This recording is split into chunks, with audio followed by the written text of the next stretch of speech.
When revenue feels unpredictable, what does that actually do to the way leaders show up day to day?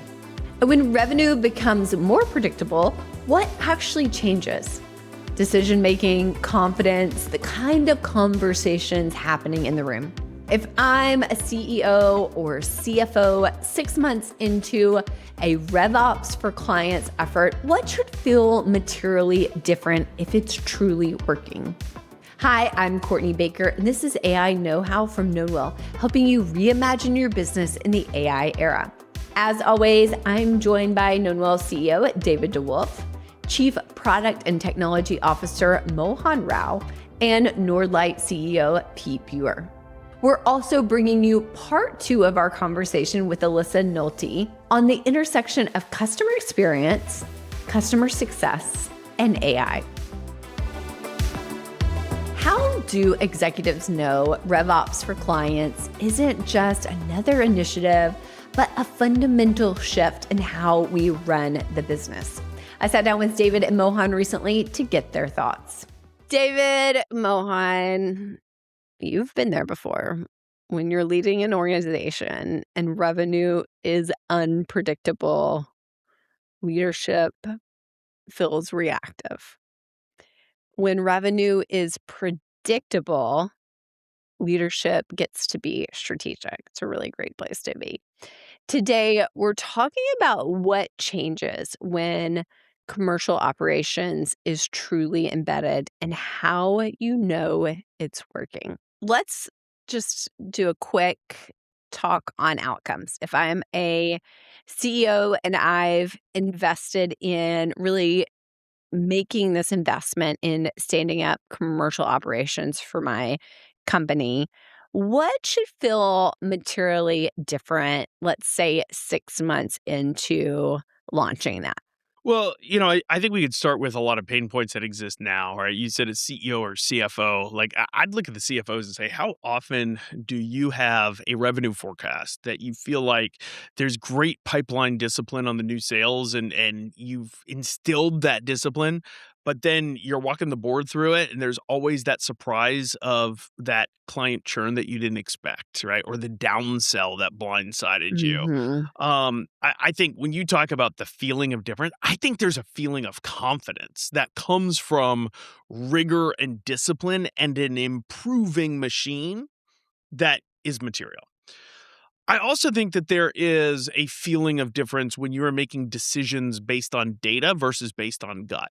Like, you move away from so many debates and you go to decisions, right? It's not, I remember past life running professional services organizations, and it's like, is sales right? Is delivery right? They both have different perspectives. One says it's red and the client's on fire. The other one says it's green, and they both blame each other. One was because sales didn't set expectations. The other was, well, delivery dropped the ball, right? Like, and you become a counselor, like you're a psychologist, and you're just asking questions, trying to like weed through all of this to figure out what's true and how to allocate resources and fix the problem. I think with data and this RevOps mentality around the rigor of making decisions off of data, you've got it. You've got a signal that's saying this is what's going on. You can get to the truth and you can make decisions. You say, we're not going to sit here and debate. We're going to fix the problem. And here's what the signal says. So I think that's another thing that is really, really helpful. And with that, I think you start to get proactive instead of reactive, right? There's this flip that happens where it's not firefighting all the time. You don't always feel stressed out. I don't have enough time to get to it because we're serving clients. We're trying to turn this around. You're now proactively handling these things to the point that you're even proactively managing your clients, right? You can see around the curve before you get there because you have these warning signs, all right? And so I think those are the meta factors that feel differently, and then we could dive into different levels of that, right? Take, for example, when you are proactive, you're going to have much better account plans, right? They're thoughtful, they're based on data, right? And they can actually be executable, not just this one-time thing that you go pull off the shelf for a QBR meeting, right? Those types of things. So there are day-to-day things that change, but those are the meta themes that I think you start feeling different about. Yeah. Yeah.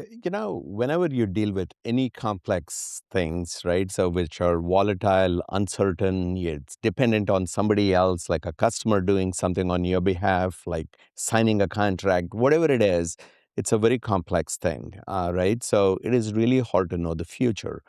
The best thing you can do is to build the discipline to respond to change, right? That is what this entire series has been around about how to respond to change. That we've done this in other areas, for example, agile in product development is all about that because it's so volatile. How are you going to predict? What you do is every day, every week, you respond to change, right? So that's what you're doing. So when it's done right, Courtney and David, the things that should happen are hopefully the forecasting is tightening and there is confidence that replaces anxiety because it's becoming more evidence based as opposed to hope based, right? So that's hopefully something that you start observing. The next thing should be risks should be surfacing earlier when it is still actionable as opposed to doing lessons learned, post-mortem, and all of those things that we've all been part of, right? So this is in the moment conversations that are happening about risks and how to deal with them and putting in a plan to deal with them. Hopefully, the conversations are much more specific and actionable. And it's not about one person guessing to somebody else's guess, right? So they're more specific and actionable. So that would be something that you should be seeing when things are working well. And just to highlight what I said earlier, less of rear view analysis and more of in-flight correction. That's what should be happening because it's all about these conversations in a company and when this happens, there is this compounding effect over time where something good comes out of it, things become more predictable. You took something that was inherently not predictable and made it predictable because you had the discipline and the culture in the organization to deal with it and not let things fester and deal with it and then realize the compounding effects. Those are some of the things I think you'll see when this is implemented well.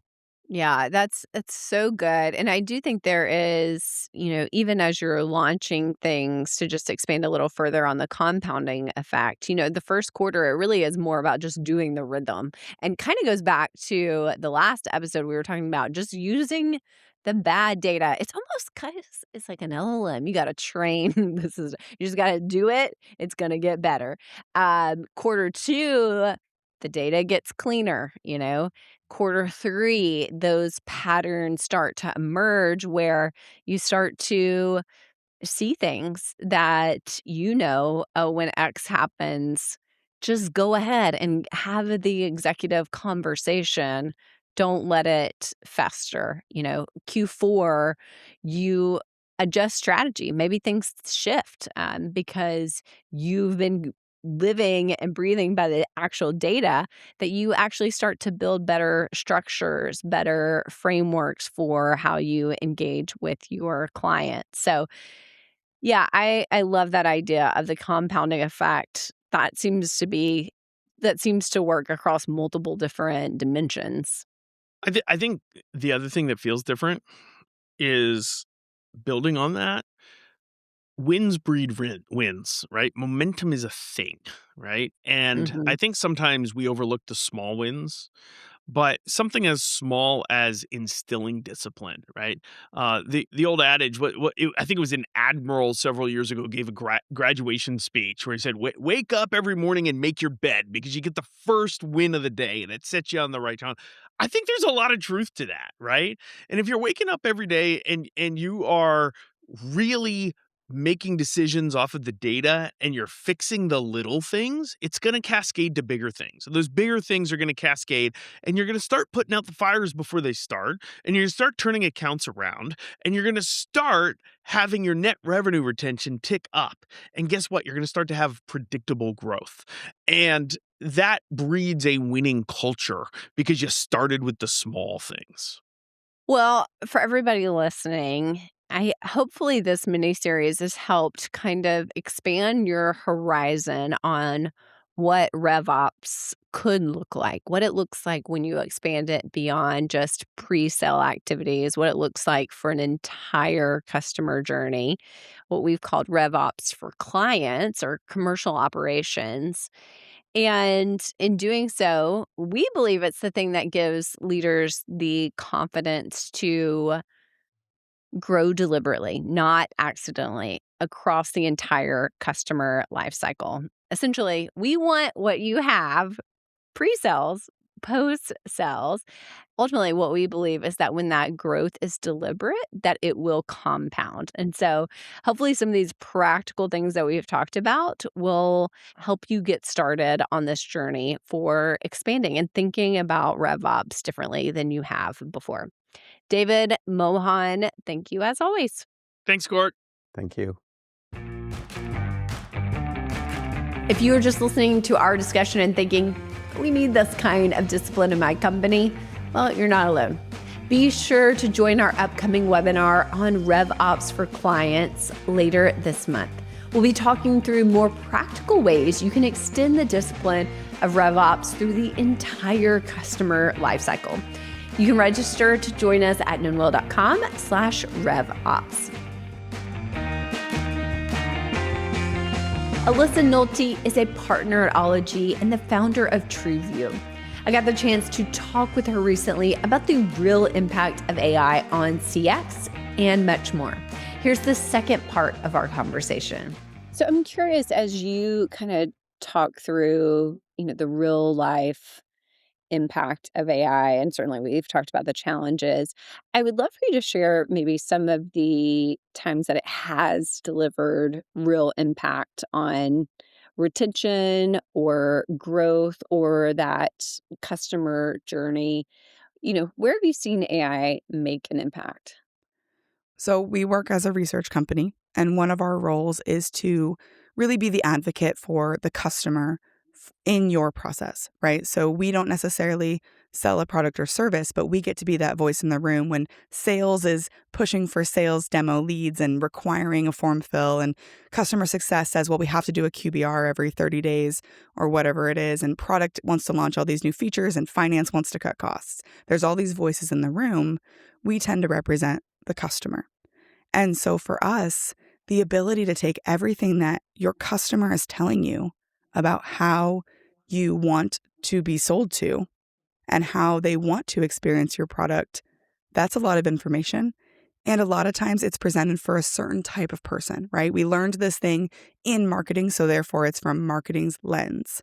AI really helps us take this one-dimensional or two-dimensional experience and allow it to be turned into a three-dimensional thing that we can all have access to. So a research report about how a prospect wants to buy a piece of software suddenly becomes useful and interesting for the CFO as they consider their pricing model and how they're going to go to market with their financial model. But that information would never have been accessible to them and wasn't presented to them in a way that they could understand or find use in. So AI allows us to transform this thing, what looks like a circle, and rotate it and realize it's actually a cylinder. And we can see it from an entirely different perspective using AI and not something we could do at scale as just individual human beings. I love that. That's a really great use case of being able to change the lens because it is so true. When you sit at the table across from somebody and they're talking about a customer issue, even if you don't, think of it in the moment, everything they're sharing is from their perspective and their natural biases. We all have them. And it's a really powerful tool to be able to turn the cube, just to steal your analogy there. So I stole it, but I changed it too. I love it. Transformation. I know that on the growth signal, you like to get hot takes from your guest. So I had to turn this around on you. Can you give us a hot take around customer experience and AI that maybe our audience might appreciate? Yeah. So on customer experience, my hot take for that is that every customer claims to be a customer-centric company. Every company that we work with, everyone says, we're customer-centric, we're customer-centric, we're customer-centric, because it's the right answer and it's the marketing-friendly answer and the PR answer. But if you have never sacrificed an operational efficiency or a piece of data or a form fill or given up something that you really wanted for the sake of customer experience, then you are not customer-centric. And I'll follow that up with, and that's okay, because you can build a beautiful product, you can have an operationally efficient, sound company, or you can be customer-centric. Those are really your three options. And I think it's really about knowing which one you are and which one makes sense. So in terms of AI, when you're implementing AI, when you're bringing that into your company, you need to understand, what is your company really focused on? Are you customer-centric? Then you need to design your use cases for AI explicitly around, how does this make the customer's experience with me better? If you are operationally focused and you're focused on how do we save money, then you're going to design your use cases on reducing the number of support tickets and reducing the number of agents who are live and on call, and designing your use cases around that. And if you're a product-focused experience, maybe you're focused on adding AI to guide them through the product or to collect feedback on what this product is doing well and what it could be doing better. Or simply you decide that AI isn't for you because your product is so gorgeous and intuitive, you don't need to include it. And so understanding what your company is before you go down this use case path is going to make it a lot easier for you to be successful in your implementation. Because if you're pretending you're customer-centric, but you're really focused on the bottom line, then it's going to feel disconnected when you roll out these AI experiences. That's so good. It's interesting in this conversation, we've actually talked a lot about lenses. And you're basically saying in this situation, you need to know what it is, know what the lens is.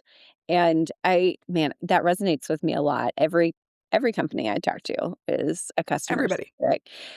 It's a little bit being dishonest with yourself in helping you deploy AI well.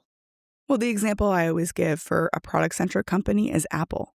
Like, Apple cares so much about that product and what that product looks like. Yeah. And if they were just focused on customer feedback, they would have designed something entirely different. We would have never got the iPod, right? And so being honest with yourself and saying, hey, we are a product-centric company, that doesn't make you the bad guy. It just makes you honest. And that's what you need to do. You don't have to publicly proclaim it to your customers, but internally, you need to say, we are a product-centric company, so that's what we're going to deliver. Or we are an operations-centric company. We have shareholders we have to speak to, or we're trying to fundraise money, so we got to get that bottom line down, like looking really good, or that top line looking really good. Have those honest conversations so your team can implement the AI in the way that will be best received at the end of the day with whatever your overall goal is. Okay, Alyssa, this has been so great. I can't let you off the hook, though, with one last question. Avid gardener over here. And I got to ask, on your LinkedIn profile, you declare yourself a notorious plant killer. Has there been any momentum in shifting that reputation? So far, I have one plant that has made it a full year, which is like unreal for me. Yeah. And I've discovered, I think I overlove my plants. Like, I pay too much attention to them. And this one I just stuck in a east-facing window, and I water it when I remember to. And it's been pretty good so far. So it's made it a full year. But I did 2 years ago get a Plant of the Month club. And the name of the club was something like Plants You Can't Kill. And boy, did I prove them wrong. I went for 12 full months. Every single plant died. They were supposed to be like unkillable plants. Like, I killed an aloe vera, you guys. So the fact that I've managed to do that. But yes, there has been minor progress. But I'm as with everything I'm working on, I'm a work in progress. Yes. Amazing. And, this is where AI can help. It's so great with even plants, Yeah. It works across. I'm not ashamed to admit that I regularly pull out my ChatGPT and take a picture and say, what's wrong with this plant? And it's like, based on that, you've overwatered and underwatered that thing. So here's what you should do next. Amazing. Alyssa, it was really wonderful to have you on the show, and we look forward to listening to more of your show as well. Yes. Thank you so much for having me. Thanks as always for listening and watching. Don't forget to give us a review on your favorite podcast player or wherever you're watching this. And we'd really appreciate it if you would share this episode with someone you know would enjoy it. At the end of every episode, we like to ask one of our AI friends to to weigh in on the topic at hand. So hey, ChatGPT, today we're talking about what feels different when RevOps for clients is fully embedded. What do you think? When RevOps is truly embedded, everything feels more connected and less chaotic across teams. You get fewer surprises and more consistent growth because everyone's finally working from the same system. And now you're in the know. Thanks as always for listening. We'll see you next week with more AI applications, discussions, and experts. Hey, if you made it this far in the episode, first of all, thank you. And second, we know that AI is changing all the time, and so we've got you covered. Here is another great episode for you to watch to stay in the loop on what's happening in AI and business. And second of all, we'd love for you to subscribe. You can do that right here. I've always wanted to do that, by the way. So do that now. That would be great.